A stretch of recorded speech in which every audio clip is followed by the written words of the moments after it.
Okay. It's Monday, right? Definitely Monday.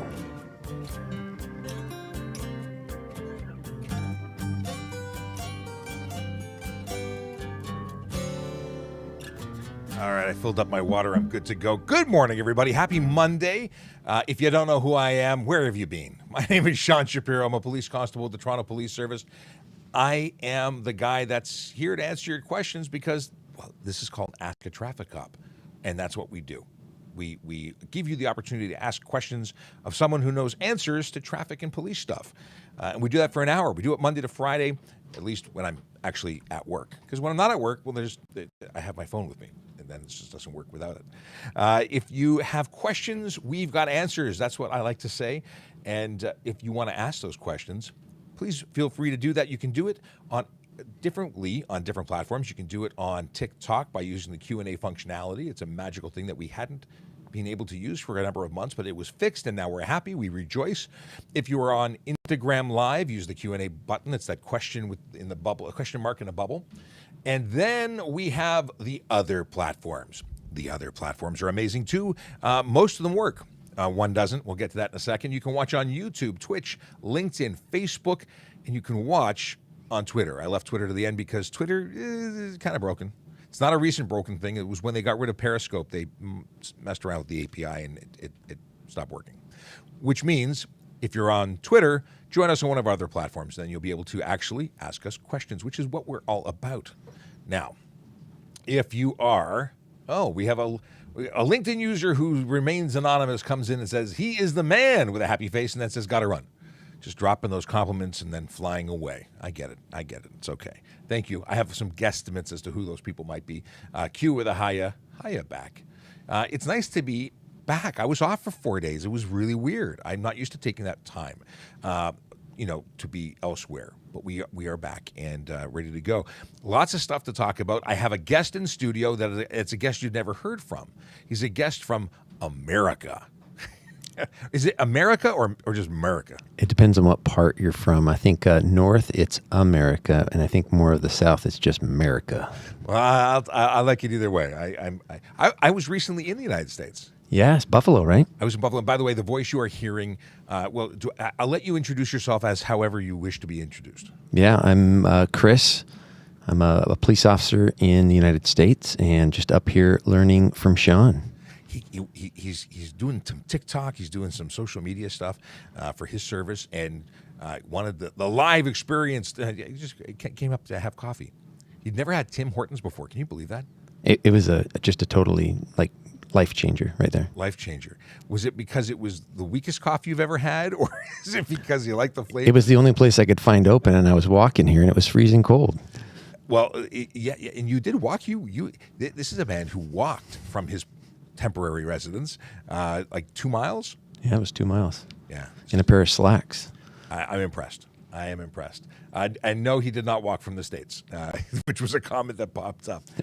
If you are watching and you didn't know that we could do this thing where you ask questions and we can answer questions, then welcome to the new world. We're doing amazing things here.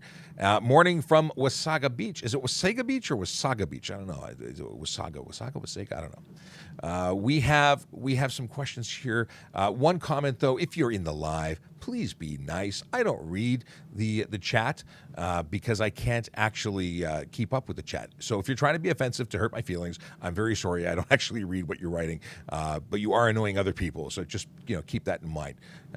And let's move on, because I don't want to dwell on those people who choose to spam. Somebody says, why are you broadcasting? Why isn't everyone broadcasting? This is the greatest place and time to be alive, when you can reach out and talk to someone and help them, because that's what we're all about. This is a show all about you. If you ask questions, you get answers. If you don't, you get to be the fly on the wall. But either way, we are spitting truths here. We posted a fun video that in response to someone who was unhappy with the Vision Zero enforcement team taking time out of their day, well, actually doing what they do. They are an enforcement team. They were enforcing, and someone didn't like the fact that they were enforcing. I put up a video, so if you haven't watched it, please watch it. I think it's very entertaining. It's a very short clip. You can watch their original clip where they rant about the fact that someone was in an unmarked vehicle. Do people like unmarked vehicles in your neighborhood? Not well. It depends.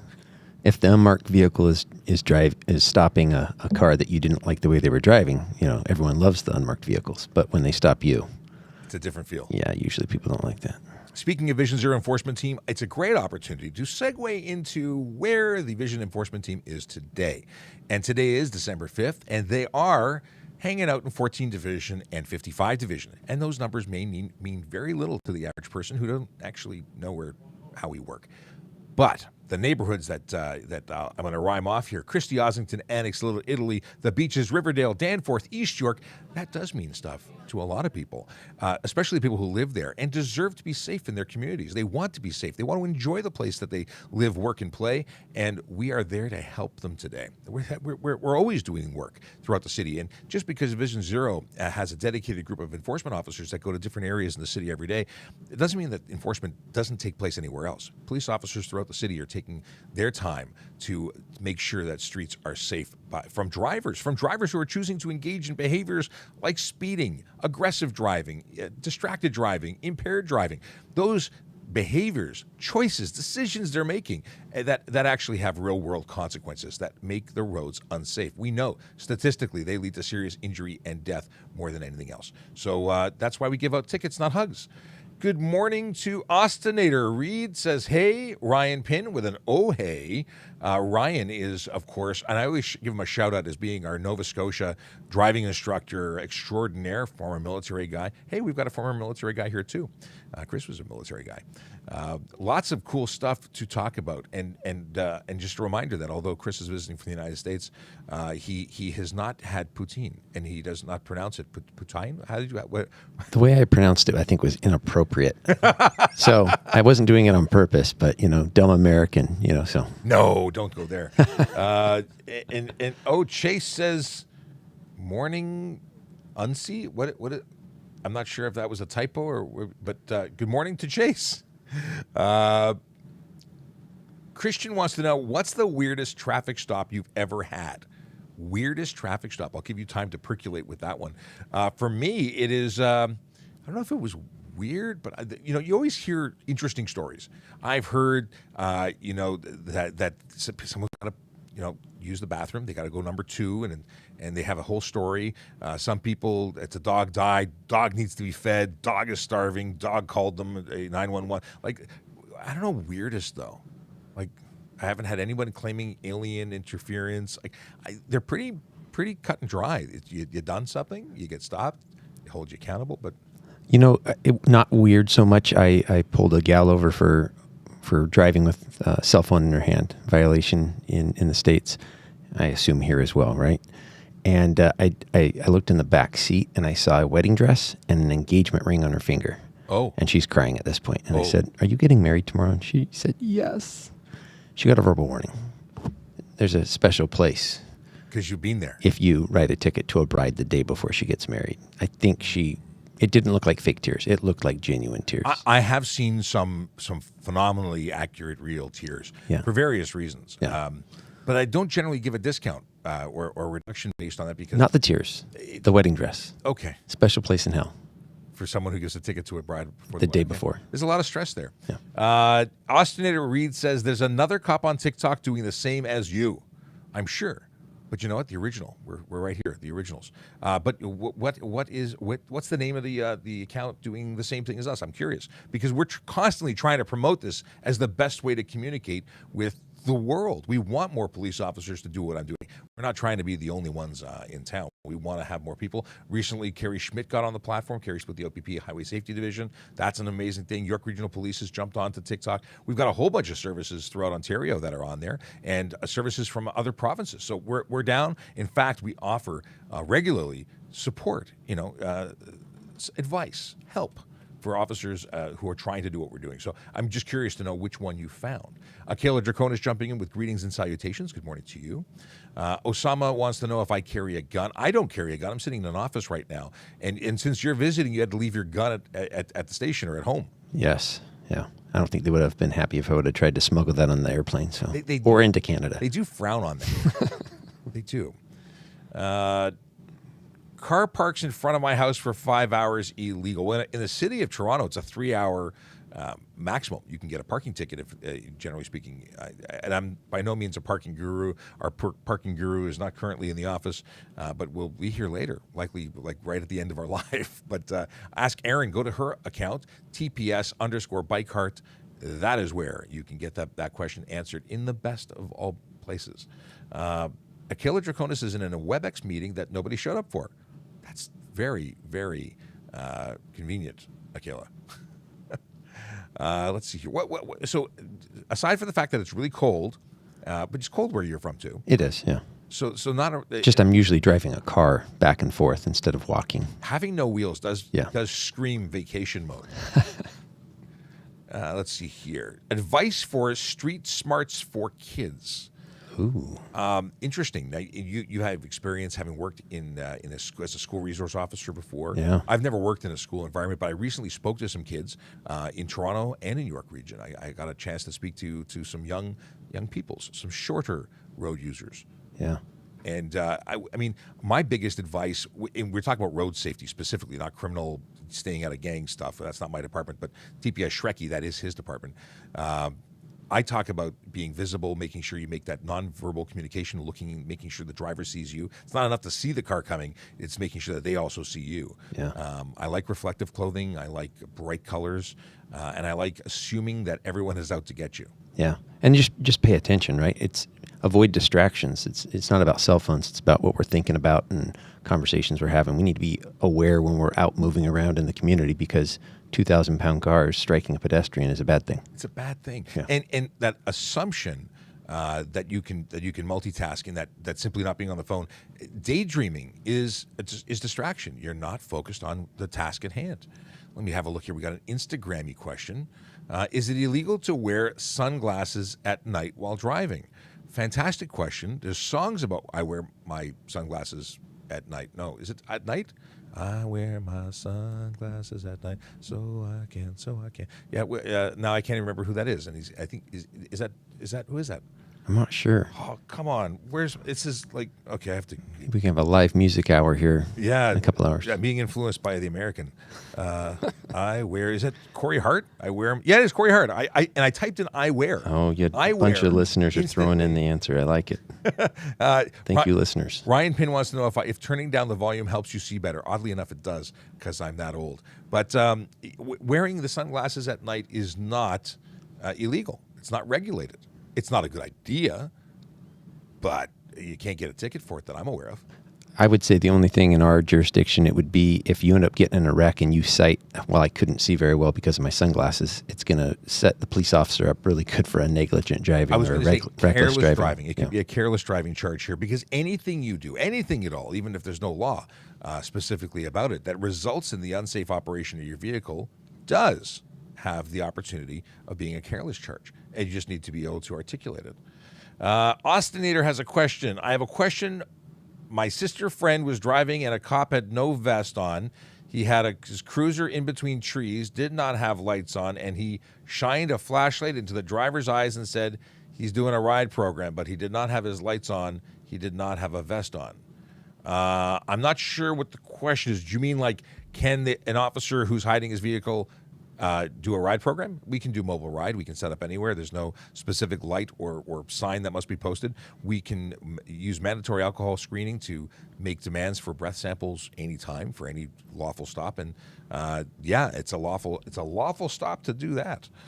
So the vest on, they should be wearing a vest for safety. Does it change the fact that they can stop you? No. It doesn't change anything. How about, do you do ride programs? Is ride a program that's done in the States? So is this where you're stopping cars just for like a DUI checkpoint? Yes. So different states do. In the Northwest, in Washington State, there is no checkpoints. You can't stop cars just to randomly. You can? You cannot. You cannot. Yeah, it would be a violation of their civil rights. So oddly enough, it is a violation here, but the courts have determined that it's for the greater good, for the safety of all, and as a result, there's an allowance to do that. You can stop a car as long as there's a lawful stop. So lawful stop, we're allowed to stop any vehicle to check the license status of a driver, the insurance status of the vehicle, the sobriety of the driver, and the mechanical fitness of the vehicle. Without there being like a specific violation observed? No violation required, just for those reasons. And then we can, I mean, obviously, up before 2018, December, I don't remember which day, to require a breath demand, we had to have reasonable suspicion that you had alcohol in your blood, which meant you either had to have the odor of an alcoholic beverage or an admission of consumption, at which point we can make a demand to give a breath sample.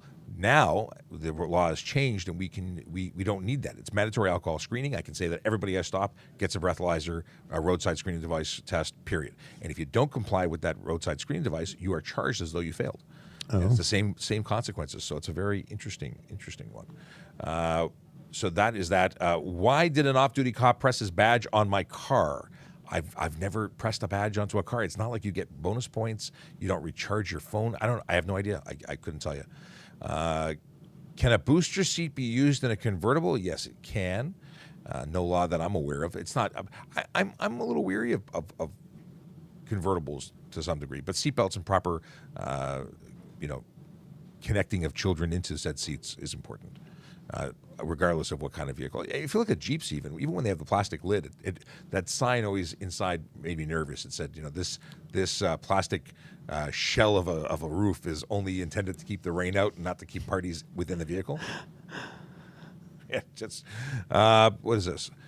Let's see. We got here. Do all American cops touch the back of the car at a stop? This is a question from Chase. Chase has amazing questions. He is a regular viewer, and it's something we've talked about a lot. We don't get trained to do that, but I do it all the time. You do? Come on in. I set up a microphone for you. Sergeant Kulik is going to join us. There's another set of headphones somewhere there. I got it. You got it. Okay, let's give you some juice for the mic. Hello. Hello. Good morning. We don't. So the question was, do we do that? And I've never been trained to do that, but police television shows, and you see it and you understand the reason. It's to create that continuity, evidence. So, I've always done it from day one, because my coach officer back in the day told me that it's a good thing to do, and one of the reasons being for officer safety. Right? If I touch that vehicle and whatever reason the driver decides to make a poor decision and take off and injure me or somebody else, then my prints are now associated to that vehicle. Yeah, and I was trained in the police academy the same, and it was twofold. One, what Sarge said, and then the second piece was to make sure that the trunk is secure. Now, I've never heard that. Yeah, that was the second piece that I was trained on. If the trunk was not secured, is that a ticket? I'd have to actually check. I don't know. The bigger concern wasn't the violation, was the officer safety piece. Potentially someone hiding in the trunk, I guess. Oh, interesting. Or a trunk monkey or something. I don't know. Trunk Monkey is one of the best commercials of all time. It's a series of amazing commercials. If you've never seen, if you have no idea what a trunk monkey is, you're missing out. Go Google it after the show. Tracy wants to know who's with you. Well, it's a great opportunity to reintroduce the room. My name is Sean Shapiro. I'm a police constable with the Toronto Police Service, and this is Ask a Traffic Cop, where you get your questions about traffic and police stuff answered. We do it from Monday to Friday, usually from 10 to 11, and it's a show about you. Joining me on microphone but not on camera, you've got my friend Chris, who's visiting from the States. He's an American police officer who's spending some time to learn what we do. And then, of course, we've got Sergeant Kulik, who is my partner in the office. We do all the media stuff here. And, that's the voices you are hearing. There's no other reference. There's no TV show like The Voices of Your Past. What was it? What was that TV show in the 60s or 70s? I don't know that I watched it. No. Well, it's before our time. I was busy watching Chips, dreaming of being a motorcycle cop. The best show ever. But there was a TV show where there would be a voice from behind the curtain. Maybe it was from Fred Flintstone. And now a voice. No, I know. I've got broken memories of things that never happened.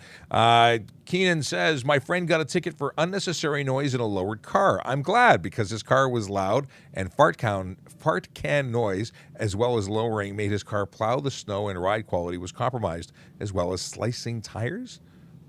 I'm not sure about the slicing tire stuff, but I'm glad that you're happy at your friend getting nailed by the police for the offenses that you've listed. I don't know why you shouldn't be that happy about it. You should feel some no, but it is good. It's good that when someone has an unsafe vehicle, it's good that they get caught, because that could be the intervention that stops them from, before they get into a collision and take someone's life, or have a blowout with those tires. If it was, was set up in such a way that they were in danger, or if they were accumulating snow and they were going to start tobogganing down the highway. Maybe that what's it called? The word I'm looking for? Interaction? Yeah, we'll go interaction. Intervention? Intervention is what I was looking for. Thank you. Could have saved their lives, so who knows? We will go into the Q&A and see if there's any questions. Is it illegal to drive a tank? Yeah, on public streets. Actually, I don't. I've seen some vehicles. I wonder if they. I don't know. I've never seen a tank, other than a proper military vehicle being operated on the road. They are not good for the road. No. Yeah. I'm going to assume that if you have a tank, you would know the legal answer to the questions. I don't know the answer to that. Tanks. Interesting. Apparently, there are some volleys, and I see them on the screen. Let's have a look here. I have a volley app, and I'm going to go into the volley app into the chat. I can see it off to the side, but I can't read it without staring at it. What are the laws in the U.S.? Josh, that's a very, very large question. What are the laws in the States? Do you have a specific... Oh, tint laws. I'm misreading it. You did have a specific question. And so just to give you the Ontario answer first, and then we'll go to Chris for the answer for his state. You're not allowed to have tint that obscures the interior of the motor vehicle so much as you can't identify the driver or the passenger or the interior at large. We specifically discussed the windows left and right of the driver, and for safety, to get a safety certificate, you can't have more than 30% light blockage in the windows left and right of the driver, and you can't have anything on the front windshield. But the back windows can be as dark as you want, and the passenger compartment tinted window side, it's two different sets of charges. Really talk about reflective or color coding that obscures the interior. So what's it like in your neighborhood? Yeah, so it changes based on passenger car versus trucks, vans, SUVs. In those front windows left and right of the driver, it can't be any more restrictive than 22% light transmission. But in SUVs, trucks, and minivans, as you move rearward, the rest of those windows can be more darkly tinted. A panel van doesn't have to have windows in the back at all. So to regulate those, that's the way I look at it. Yeah. It's the driver compartment that I think is the focus of the attention. So 22% light transmission, correct? So that's how much light has. It's got to have. Has to be able to pass through, correct? So we have tint meters that if we believe a car's in violation, we stop it and measure it. I like it. Big Jeff Fresh probably likes it too. He says hello from YouTube. Traffic police stop driver, but he run. I don't know what that question is. Why would you run? Well, there's a what question are you mark hiding? there. I don't know what the question is, but try again. Is underglow illegal, pink specifically? And while Shay, I think pink is possibly the best underglow color if you have to choose a color. In Ontario, there's no specific law for underglow, but if you choose to install underglow and there is anything other than the reflection of the light off the ground, where the bulbs are visible and projecting outwards, that is a problem. Reflected light really isn't covered, but if it's so bright or if it's distracting or causing a problem, you could still be stopped. But there's no specific law. It would have to contravene something else, like improper headlights, taillights. Everything else on a vehicle is pretty regulated. So I suggest not using it while you're driving. I think that's the best way to go. Chris, what's it like in your neck of the woods? Yeah, keep it in parking lots, folks. Not for the road. Not for the roadway. So, and that I imagine, is that most states or the states? I don't know. I don't know if that's going to be other states other than Washington. So and that's the thing. It's just like every province has its own rules. Every state has its own rules when it comes to the Traffic Act or their Traffic Act. Kyle Hawking, good morning, sir. Gang, if you want to get a speeding ticket in the U.S., so here's the question. Good morning, gang. Okay, if you get a speeding ticket in the United States, will Service Ontario refuse to renew your license until it's paid? How do American police make sure those tickets are paid? So that's an interesting cross-border situation. I don't think that an unpaid ticket in the United States will prevent you from renewing a license here. However, when you return to the United States, you might find yourself wearing handcuffs, because I know that some states, and depending on what the offense is and if it was considered a misdemeanor or if it's a speeding ticket, because some speeding tickets are actually considered. So in Washington, most traffic laws have been decriminalized to where it's a civil infraction. If you fail to pay it, they'll suspend your license. Now, when you get pulled over for some other offense, you're driving on a suspended license, which is an arrestable offense, and you can be arrested. we communicate with other states to where if you have unpaid traffic tickets in other states around the country, we will suspend your license in Washington state as well. Okay. So as long as that communication is happening between the U.S. and Canada, I don't know whether I've never encountered that with a Canadian driver, but I'm not, well, because our people are really polite. They pay all their tickets. they're just amazing humans, right? That's what it is. Canadians are awesome.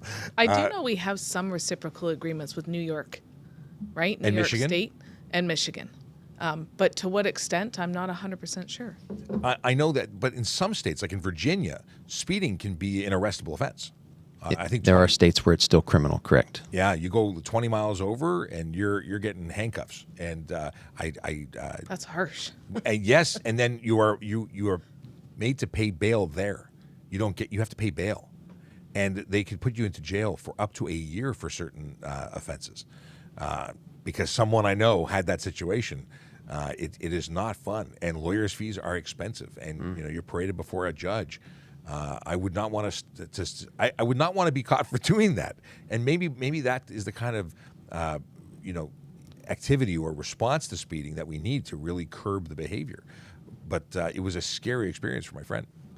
I guess at the end of the day, if you do get stopped for speeding, no matter whether you're in Canada or the U.S., answer to those charges, right? Pay your violation. Yeah, take care of your business, right? Exactly. If you want to set a court date and, fight it or have it lowered, then do so. But don't just ignore it. It's not going to go away. Things do not go away. Yes. Messi or Ronaldo? Those are basketball players, right? I've been watching some of the World Cup, and it's fantastic. And once Canada was out, I was cheering for Poland, and now Poland is out. But they're all great teams. I can't say I'm a fan either way of Messi or Ronaldo. I just like watching in general. I played for 30 plus years, highly competitively. So I'm a little bit passionate about soccer, but no favorites. Canada's out. I think the U.S. is out now too, aren't they? Just to respond to the comments, I did know that it was soccer. I'm just trying to trigger everybody. Some people are like, you need to hide now. Did you follow it at all? I didn't. Yes. I'm not a huge soccer fan. When I was in the military, I served in Korea, and that was one of the years that the South Koreans did an amazing job in one of the different, I don't know if it was the World Cup or a different tournament, but it was fun to watch a soccer community just come alive. Yeah, and I think the South Korean team is either playing today or tomorrow, but they're up again. I believe Japan is up. I'm not sure who else. I think they would be my Brazil, next team. Maybe. I'm all for getting behind the team that's winning. If Toronto was winning, I would go and support and rah. But I would not, on purpose, watch any sports because I just don't find it enjoyable. It's just not my thing. I love sports. I like watching Bluey with my kids. Bluey's the best thing ever. Is it a cartoon? Bluey's a cartoon. It's a family of boy. dogs. It's amazing. That's real entertainment, not soccer. Come on. I'm making someone. He's just lost. And next question. Just lost 100,000 views. That's right. Gone. All right. Is there any restrictions on G2 for legal tint? Tint regulations are not specific to the type of license that you have. They are independent. One is their vehicle registration. And do your learner's permit drivers have any special restrictions beyond like vehicle wise? No. Because I've heard of people who have there's restrictions at the time of day. There's different, and everyone's got their own rules for that. So it's interesting.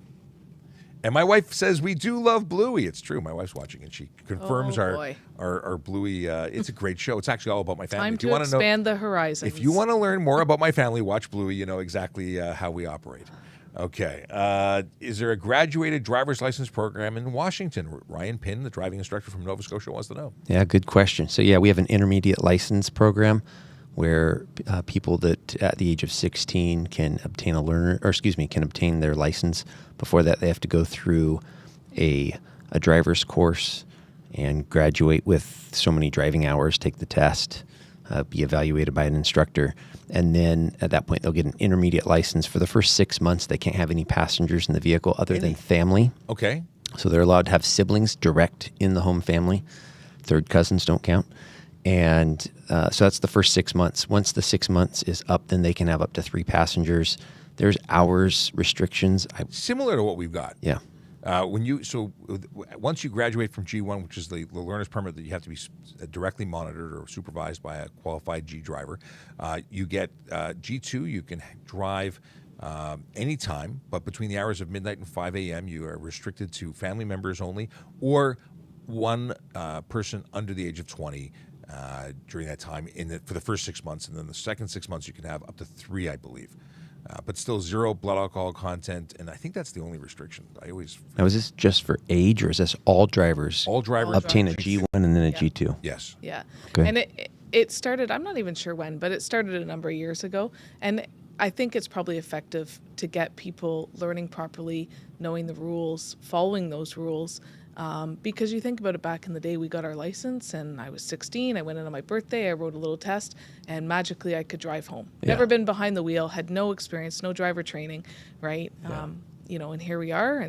But I guess there's been so many different incidents over the years that they brought in the graduated licensing, and I think it's a great program. I think we need more. I think we need tougher testing, not looter, lighter, less.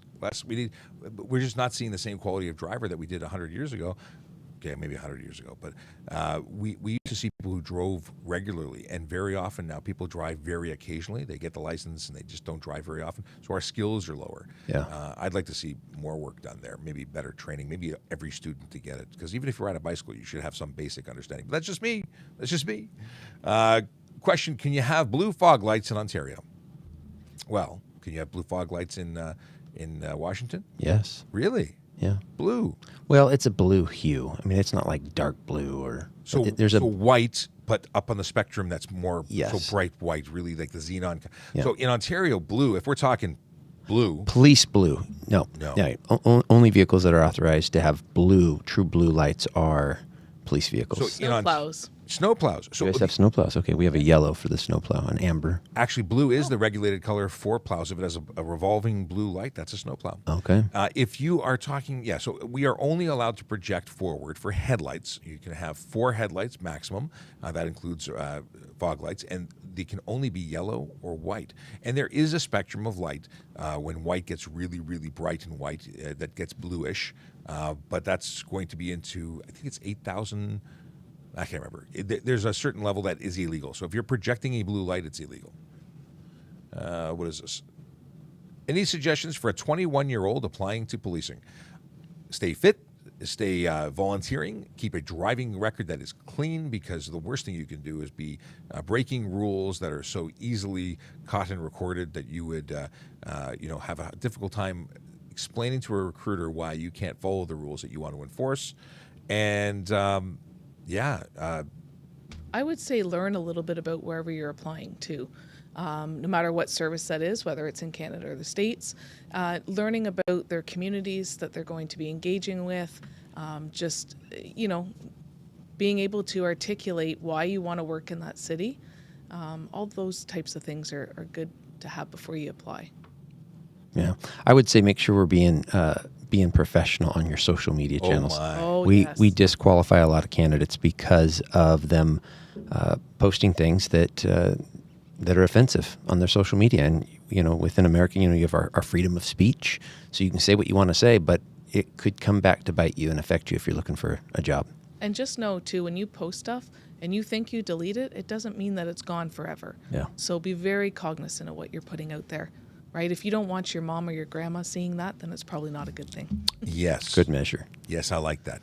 Unless your mom or grandma like that sort of stuff, and then don't use them as the measure. Chase, the man with many questions that are fantastic and creative. Can you get a stunt driving charge on private property in Washington? So it's not stunt driving; it's reckless driving for us, but it's the same thing. And yes, you can. Most things under our traffic code are only enforceable on public property or on the city streets. However, anything criminal is enforceable on private property as well. So criminal, we have dangerous driving. That's under the criminal code. Yep. Stunt driving is under the Highway Traffic Act, and it dealt with things like burnouts, drifting, wheelies, riding with somebody in your trunk, oddly enough. Not being inside the driver's seat when you're operating the car, when you're walking beside it or sing in the passenger seat, because people do silly things, it becomes law. So that is where it becomes stunt driving for us, and that falls under the law, the HTA, so non-criminal, but it's a 30-day license suspension, it's a 14-day vehicle impound, and it's private property or public property. But dangerous driving could easily be the same behavior, could easily be criminal dangerous, and it's about risk to public safety. Yeah, and we have a negligent driving second degree, which is on the public roadway. The criminal elements to that are the same, or the elements to it are the same as reckless driving. Reckless driving is just a higher penalty. Interesting. So similar, very similar to that of stunt. Yeah. Negligent driving. Driving with a wanton or willful disregard for people or property is what the law says. I like the wording of that. It sounds very sophisticated. We also have something called careless driving, which is the driving without due care and control. Okay. So interesting. I love this. This is really great stuff. You should do this virtually when you're not sitting in the studio. I like it. I like it a lot. Someone wants to know how large your service is in back home. Where I'm from, the service I'm in is 108. And then there's a bunch of other municipalities and counties and state law enforcement agencies around us.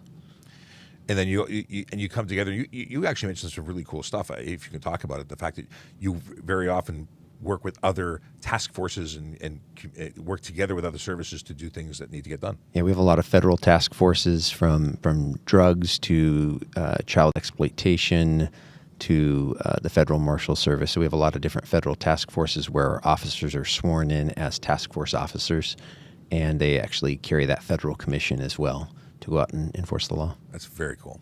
Things are done differently everywhere, and it's fascinating to see how everyone approaches things. It's for me being where our service is. Do we have 7,000 members now, including civilians? In and around there. Yeah, we have a lot of folks who work for us. And by the way, that's a great segue into the fact that we are hiring. www.tps.ca/careers, where you can get all the information you've ever wanted to know and more about becoming a member of the Toronto Police Service, regardless if you want to be a police officer, parking officer, special constable, if you want to work as a civilian in our IT. There's so many different opportunities, but if you want to work for one of the best employers in the country, well, then you should join and make application, because that's how we roll. You apply, you get interviewed. Actually, you don't just get an interview. There's a whole process, but you'll know what that process is if you visit the website. Once again, www.tps.ca/careers. That was a lot of words. That was good. Good job. Should volunteer firefighter green light rules change? They're looking for the opinion. So first off, do you have volunteer firefighters in Washington? We do. Do they get red and blues? Do they get to go through? They do have a green light, actually, yes. Green light too. So yes. this is an international it is the same thing. Does that green light give them special privileges?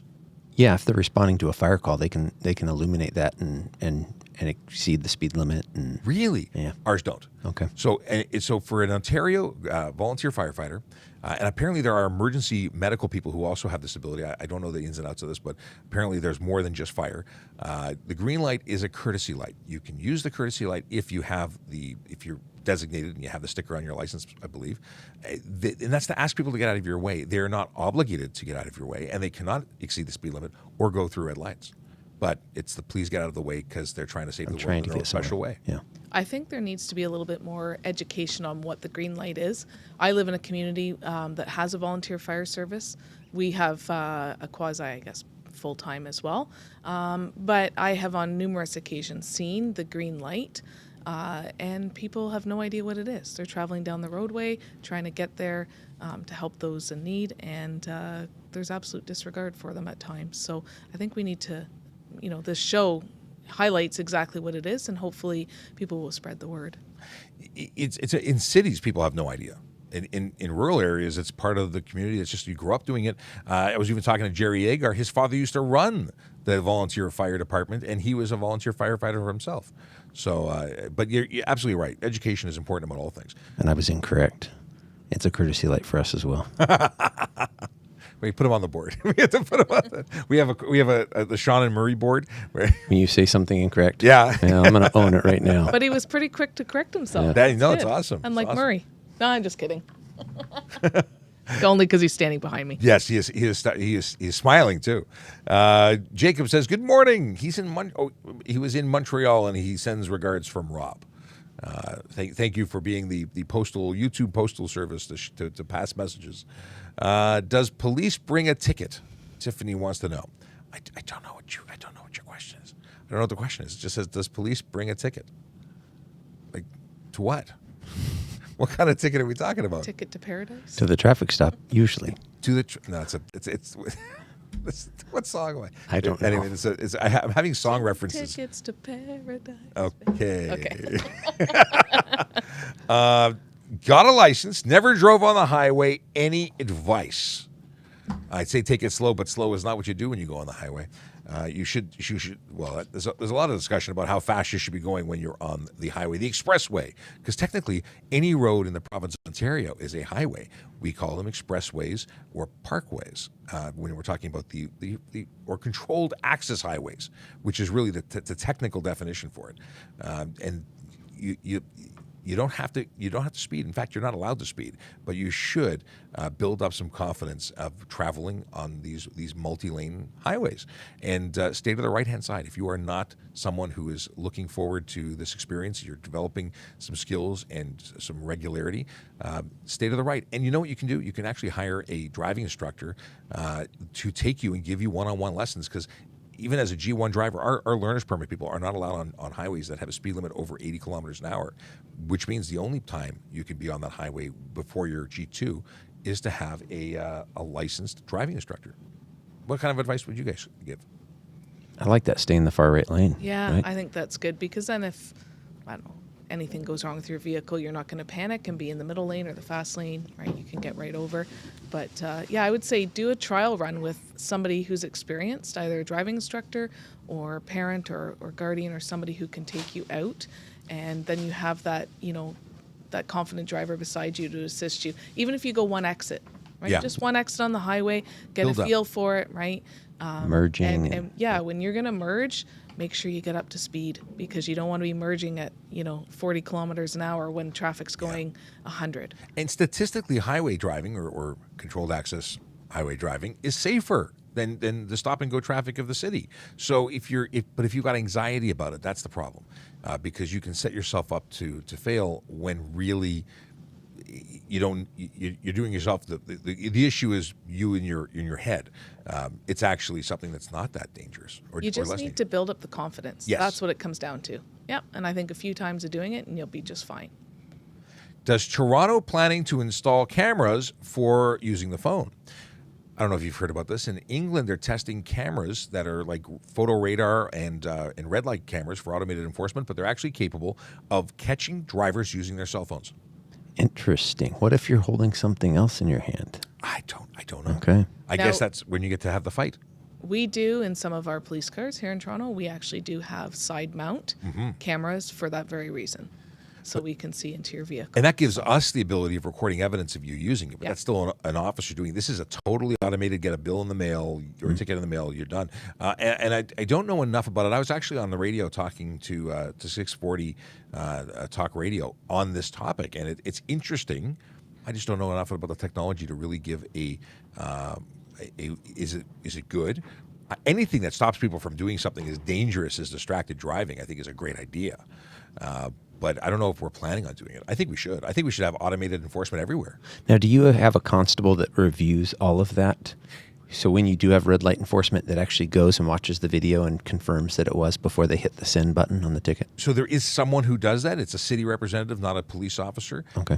But I know that I was in Orange County, Florida, and they have someone who reviews. They have a team of people who review them, and it's done differently. But actually, coming up on the 15th of December, we have the automated enforcement team from the city of Toronto coming in to talk to us. So we'll have lots of questions on our podcast, TPS Traffic Jam. That is the Toronto Police Traffic Services podcast, where we jam about traffic. Amazing how that works. And you can get that anywhere podcasts are available. We have, I think, 15 episodes right now, and looking forward to putting up a 16th episode real soon. Josh accidentally turned onto the 401 on-ramp when he had his G1.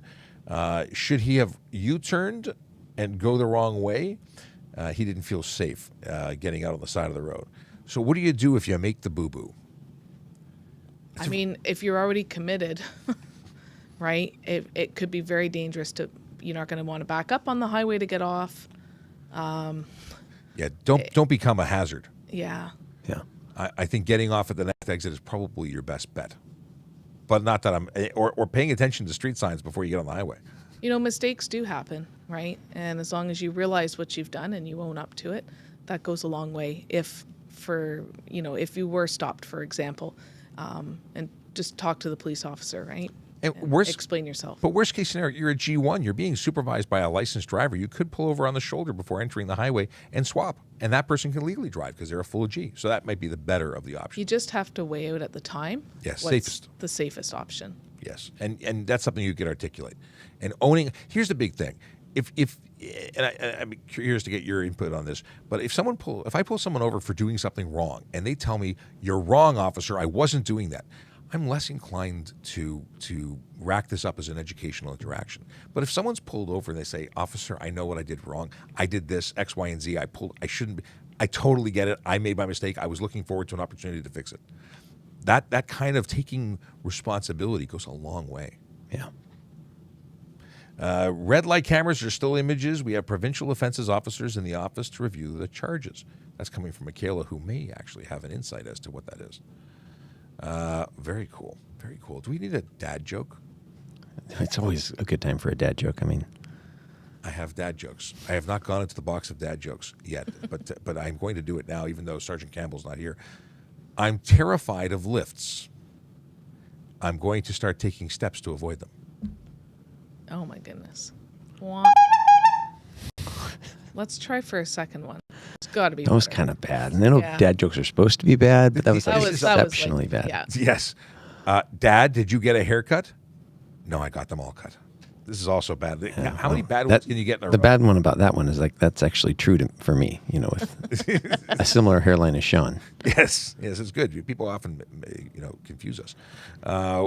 What do you call a pony with a sore throat? A horse. A little horse. A little horse. All right. That's not bad.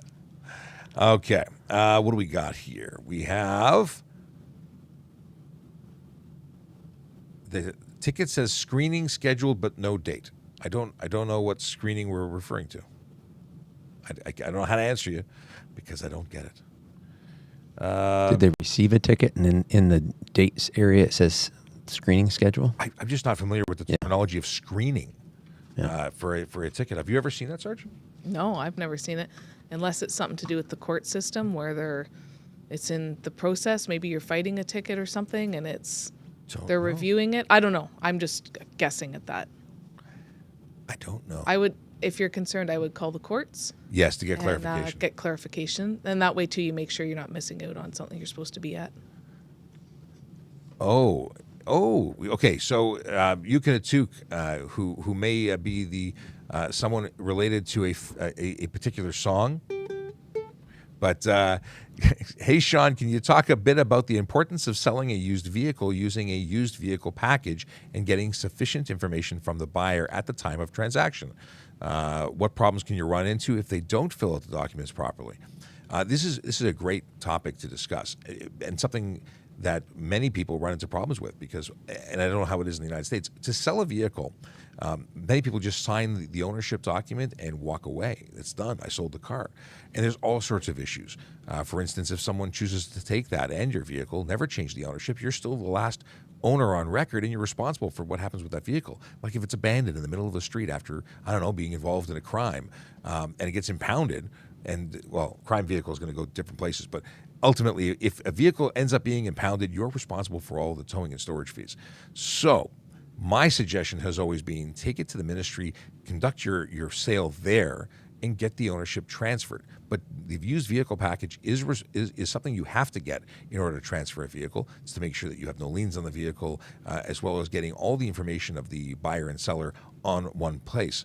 And if you get that and it's all done properly and you file it, you can actually sleep at night knowing that your vehicle is being transferred and it's no longer in your name. So that would be my suggestion. Anything that you'd add, Sarge, to selling a used vehicle and getting the appropriate document filled? I think that about covers it. I would just say, if go into the Ministry of Transportation, find out exactly what you need and make sure you hit all those points. Yeah. That's basically it. Ours is twofold. The seller has a responsibility to report the sale of the vehicle, and then the purchaser has 45 days to report that they purchased it. 45. If they don't do it within 45 days, it's a criminal offense that they can be arrested for.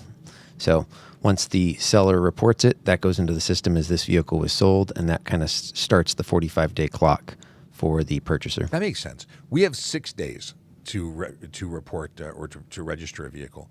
But I like the idea of being able to arrest people when they don't do those things. I like this whole concept of holding people accountable. Don't ask me why. Mandatory alcohol testing. Does license also get C? I don't know what C means. It's cut off. It's supposed to be seized? Well, it's just the letter C. This is the problem with TikTok. I love TikTok. However, they have a very low character count on their questions in the Q&A. It's just what it is. We have here. So, do you mean? I don't know. I'm speculating. Mandatory alcohol testing. If you perform poorly by failing, you're going to get arrested. And when you are arrested and taken to the station for further testing, because a breath demand is going to be read, and you blow over, you're going to get a 90-day suspension. If that's what you meant, I'm just trying to take a few steps into the future with that. Do police enforce slow drivers in the right lane? It's one of my favorite questions. It's a topic that I quite enjoy. And that's because what is a slow driver? Is a slow driver traveling below the speed limit? Is a slow driver choosing not to speed and doing the actual legal limit? See, there's different schools of thought. There are charges available for people who are choosing to drive slower. But slower than what? If it's slower than someone who's doing 30 kilometers over, I'm sorry, I'm going for the person who's speeding, not the person who's driving the speed limit. And that's not necessarily what everybody will do, because I've heard of people who have been charged while speeding for traveling slow. So it's an interesting question we regularly debate. But considering that no one is legally allowed to speed except the police, fire, and ambulance, slow driving means if you're going under the speed limit, stay to the right. And if you're not actively passing, is it a good idea to stay to the right? Absolutely. Why? Because there are people who choose to speed every day, and if you are going to be in their way, they're going to pass you on the right, which is putting others at risk. So I would suggest if you're not actively passing, even though that some people are choosing to make the roads unsafe by their actions, leave them for us to catch, and you stay to the right so they can get by, which really bugs me because I don't like enabling lawbreakers. Yeah. We have an impeding traffic law to where if a car is driving under the speed limit and there's 5 or more cars stacked up behind them, then the vehicle has to pull over to the right to allow the cars to pass. Specifically written that way, 5 or more cars. Yes. Wow, I like that. I wish we had laws that were specific. Yeah, that sounds great. Oh, it would just, because right now we have one for unnecessary slow driving, which states you're impeding traffic, and the wording stinks because it says the normal speed. Well, what's normal? Yeah, especially with weather conditions and right. I mean, Right. Well, and that's sort of what it gets to, but but people are misinterpreting that as suggesting that normal could be if everybody's speeding. That's normal. It's not. Yeah. You can't have a law that supersedes the law. So, but If you're doing, say, 40 on the highway and 100, and you're terrified to drive, then that might be unnecessarily slow driving. I agree right? 100%. You know, in which case, don't go on the highway if you're afraid, right? yeah. Mike has a question, but I don't know if he has the answer posted. What do you call an empty jar of Cheese Whiz? I'm scared. I'm so scared. Mike, what is the answer? We're waiting. We're waiting. We're looking for Mike to give us the answer. Mike is out of London, Ontario. He's like almost international. He's so far away. I met Mike when I was at the police college doing a course. Mike is a restaurateur in the London area. And I'm still waiting. This is me trying to dance, Mike. What's the answer? I need to know about Cheese Whiz here. All right, we're going to come back to Mike when he comes back. Hopefully, unless somebody wants to Google the answer to the question. Speaking of Cheese Whiz, when I was growing up, they used to have one. I can't remember exactly what it was called, but I think now their version is like a Fiesta or something. Anyways, it had some sort of Mexican or Spanish type flavoring in it, and it was so delicious. It is not real cheese, but it was so good on toast with butter. Probably not good for us either. Most of the Mike has come back with the answer. It's Cheese Was. Uh-huh. That's good stuff. Always good to hear from you. That's hilarious. Cheese Was. He also has a real traffic question. How long do you need to stop at flashing crosswalk? Well, the flashing lights are there to warn people as you approach, and when traffic stops, that's when people start crossing, usually, although you're far enough away as a vehicle, they can enter the intersection before across the street. You need to wait until at a crosswalk until they've left your side of the road, unless there's a crossing guard in the road, at which point you must wait until they're completely off the road. Now, this is not to be confused with something called what is it called? It's called a... Like the pedestrian crossover. Crossover, thank you. Pedestrian crossover, PEDX, is different than a crosswalk, because a crosswalk is at a signalized intersection. And, of course, you cannot interfere, or you must yield to pedestrians. If, however, you're at a pedestrian crossover, that's without an intersection with the overhead lights and it's marked appropriately. Those you have to wait until until all pedestrians are off the road. If you cross before that, even though if they've passed your side, they're just steps away from getting on the sidewalk, you cross at that time and you're eligible for a ticket. Do you have pedestrian crossovers? I don't know if we have crossovers. So you're required for us to stop for the lane of travel that you're in and one more. Interesting. So if we have a lot of two-way left turn lanes that are in the middle of the road where it's a 3-lane road, one going north, one going south, and the two-way left turn lanes. Ultimately, you would have to stop for your lane, the two-way left turn lane, and then once they passed into the opposite direction, you would be able to, if it was a 3-laned road like that. And the deal is that we have to yield to pedestrians who are lawfully in the intersection, in the crosswalk, and that is a situation where, because you have to yield, they have to be past you. Now, how far past you isn't specifically outlined, but the way it's always been taught to me and the way that I pass that information forward is when they've crossed the center median of the road. They're on the other side. No longer your problem, because someone could pass you, turn around, and go back, and you're still expected to yield to them. Their safety is important. Boom, boom, boom. What is this? Is the right lane supposed to be clear at all times? Josh wants to know. This is for on the road on the highway. No, there's no expectation of that lane. The right to be, lane. You mean the left? I think lane? he means the left lane, but he wrote so. like that. Yeah, no, right lane for sure not. Unless he could be from England. It's possible they could be driving on the wrong way of the road, wrong side of the road. But there's no expectation that it has to be clear except when passing. Although there's even this terminology of passing lane isn't in law. That at least it's not in Ontario. It's not the passing lane. We just call it the passing lane because we want you to pass on the left.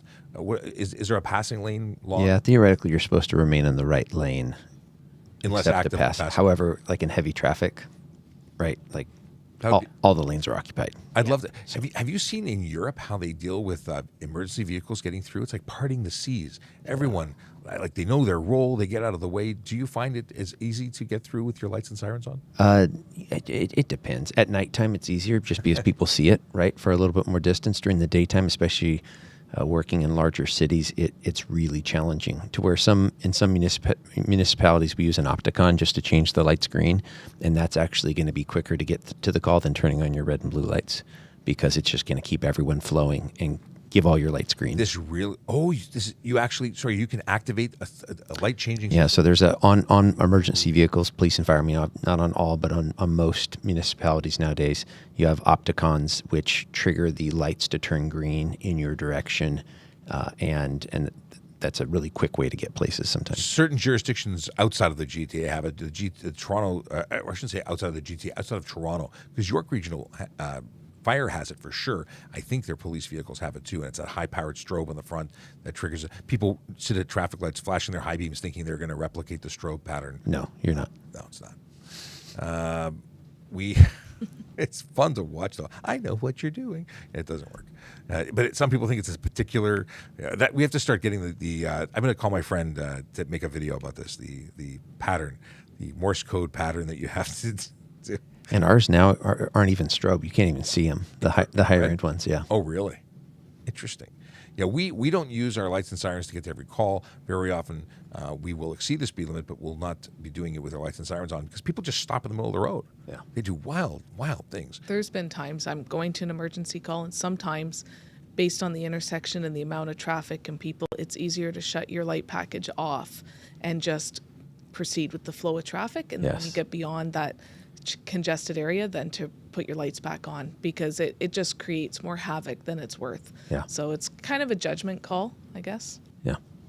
Here's an interesting question, and this is not my area, but it is something that you've dealt with in your jurisdiction. What happens if a teacher threatens you? I'm assuming while driving, but we'll take it out of the context and let's say in the classroom. If someone threatens you it's threatening you. Well, unfortunately, in our line of work, I find people don't always understand what the word threat means. If it's your driving instructor and they're saying, if you do this, I'm not going to pass you, that's not a threat. That's right. They're educating you on the standard and whether you meet it or not. If you threaten bodily harm, threaten to harm a person or destroy property, yeah, it's a crime. It's harassment in our jurisdiction. It's harassment? That's the title of the statute, correct. Harassment, but it's threats, making a threat. Uttering a threat, here there are charges for that, but it depends on what the threat is, and it has to be there's a number of components that go into it. So you need to know more, and that might be something where you need to phone a friend, like a trusted adult or a police officer, depending on the situation of it. And look up in the criminal code too. It'll give you all the indications of what is all encompassing of that charge, so you can educate yourself. Yeah. Does Warren Range blood alcohol content affect insurance? A Warren Range suspension means you're going to get a 3 or 7 day suspension depending on what the situation is, or even actually after that I think you get into even more serious. I've never had someone beyond a 7 day suspension, but the suspension shows up, and I think that will affect your insurance or could affect your insurance. And ultimately, insurance, well, they have a mind of their own because they're a private company. Do you have private insurance in Washington? Correct. Yeah. So we have some provinces that are government controlled. Oh. Regardless, a suspension is bad. So I would assume they're going to see it and they're going to take action, and then your rates may increase. But I wouldn't even ask the insurance company, because asking them will probably think that you make them think that you are a high risk for thinking about it. Why would you want to know the question? Why do you want to know? Okay, what is this? It is time. It's 11:02, which means we are done. But I want to find one more really good one. What was that? Oh, that's okay. What is that plug? Oh, I think that's my backup power supply. We have looking for a magical question here. Oh. Okay, this is perfect. And Chase, thank you very much. We're going to use this one, and we're going to take this one to the end. I'm putting it on screen. Are radar detectors legal in Washington? Yes, they are. I have so much to talk about here. Radar jammers are not. Interesting. But radar detectors are legal. So neither are legal here. And I often discuss this because it really drives me wild. Why? What is do you know the thought process of why they are legal? I have absolutely no clue what the thought process of making of laws. See, my issue with radar detectors or jammers is it's a device specifically designed and used so that people who want to break the law can break the law and not get caught. This to me means you're allowing it is contributing to unsafe roads. So I don't understand when lawmakers say, "Yeah, it's okay." But that's a me thing. I maybe there's some logic somewhere. It's like the discussion we had earlier about. Well, actually, we haven't posted the video, but we'll be posting a response to a comment that says marked vehicles are a better response or have a more of effect than unmarked vehicles for slowing people down or preventing crime. So later this afternoon, I'll post that video. But the concept of this whole temporary behavior thing where we allow people to correct it temporarily and then continue to do what they want to do. I'd much rather catch everybody and give them all a ticket. And maybe their thought process is, well, 99.9% of the population is not going to have one and is going to abide by the rules. So, if that other 1% wants to buy it, then so be it. Here's the thing. Radar and LiDAR detectors only help you when the officer is projecting the beam. Yes. And when I do traffic enforcement, my beam is off. Sure. Until I visibly see a car that I believe to be speeding, I activate it, and at that point I get a digital readout, and it's too late. For sure. I've already now determined how fast you're going, and there's going to be enforcement action taken. So you having a radar detector is probably going to up the chances of enforcement action being taken. You said this before in reference to education, right? All I want to do is change your driving behavior. I want you to drive safe so people don't die. If I can do that through education, I will. I also believe enforcement is really, really powerful in changing our driving behaviors. I've gotten a ticket before, right? Oh, yeah. And I drive differently today because of it. I wear that one. I was 16 or 17, or maybe I got one. But regardless, when I was a new driver, I got a ticket for a stop sign, and I got a ticket for a speeding offense, and that was the last one I ever got because I changed my. It worked, and recently I got a parking ticket. I thought I was in the right. Did Aaron write you the parking ticket? No, but oddly enough, and here's the funny thing. I phoned a friend. I'm like, hey, Aaron, am I allowed to park in this particular spot? And she said, yeah. So it's Aaron's fault. But no, you're the driver. I'm the driver. No, but I thought I was in the right. I was incorrect. I was within 9 meters of an intersection. It never even dawned on me that could be a problem. But I got it, and you know what? I will never be 9 meters from an intersection again and I paid that ticket. Yeah. I was going to say you took ownership for it, and Yeah. that is the most important thing. Yeah. No matter what violation you do. I just blamed you for my parking ticket, Aaron. Oh no. Actually, technically, well, no, I asked if she wrote it. I asked if No, she but wrote it. then in response, I blamed her entirely for my. No, I said I asked Aaron first, but it was my fault. I didn't give her the information of my proximity to the intersection. But that's another story. Interesting thing about radar detectors. Maybe you've heard me talk about it on the show. In Ontario, if we believe just the belief that you have the device. We can search your vehicle. We can search the persons within the vehicle. We can seize the device, jammers and/or detectors. So it's interesting how much power is being provided to us under the Ontario Highway Traffic Act. And one of the things that that people just don't understand is that it's such a big deal that they've given us that power. The belief. And what gives me the belief? Why I pull the trigger on my laser device and you slam on the brakes. That's a really good indication that you've got a device. That's enough to give me cause to go through. So it's fascinating to me. And yet people will still invest tons of money to ensure that they can or believe so they can operate unsafely. So big pain. Just slow down. The easiest thing. To all those who have asked questions, who have participated, who have been around for the last hour, thank you so much for spending time with us. It is, again, time to go. We're 7 minutes into the next hour. We have to go. We have things to do. There might be a lunch that has to be eaten. Just saying. But it has been a slice. We'll be back tomorrow from 10 to 11. That's what it is. 10 to 11. It's always the same. 10 to 11, unless we do some other time, which also happens. So there's no always. So. If you don't follow us elsewhere, you should follow us elsewhere. Check up in the bio where there are tons of links available on my Linktree. Our Linktree. I updated that. I've been trying to massage the Linktree. Do you use Linktree? I don't know. You should get a Linktree. Everyone needs a Linktree. What is this? Oh, Chase likes how I put the questions on the screen. We're going to do more of that. Yes, we will. Hopefully, we'll hear from Chris again on another day. But thanks to our panel, we have a panel today. I feel like this is like the big show. Anyway, tomorrow we'll see you, and that's it. I'm going to put on a song.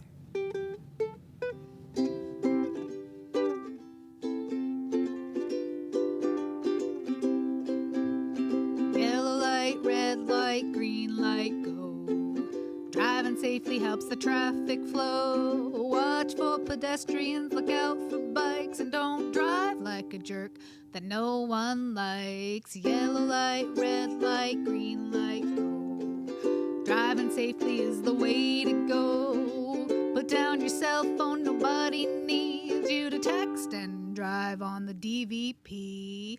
Yellow light, red light, green light, go. Stop at stop signs, look both ways, then go. Seatbelt, save your life indeed. And watch your driving, don't speed. Yellow light, red light, green light, go. Driving safely is the way to go. Don't drink and drive or smoke some weed, because you might go to jail and not get freed. Yellow light, red light, green light, go. Driving safely helps the traffic flow.